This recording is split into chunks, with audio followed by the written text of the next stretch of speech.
We just had a 4-person panel with John Keefe of WNYC and Fergus Pitt of the Tau Center at Columbia on data journalism, data censor journalism. What does that mean? And it was kind of a wide-ranging panel. We covered everything from ethics to how do you get started to what is the range of possibilities and what can you sense.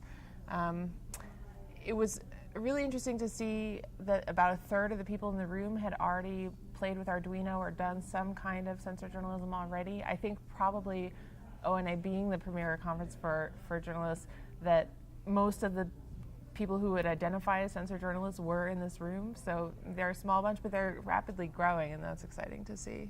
Yeah, I think from the entry point that I came into the conversation, I really want people to understand that technology is being democratized rapidly, and what might have seemed like the domain of a handful of engineering experts is now very, very accessible.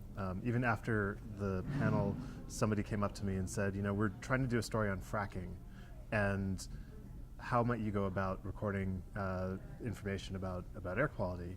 And I said, well, you can buy kits for not a lot of money that will do that for you. So he said, wow, that's something that I never imagined was possible. And I said, absolutely, which is the main message that I want people to know, that I have an engineering degree, yes, but you don't need an engineering degree to do this kind of work. I don't have one, and I'm learning to do it, and it's a lot of fun.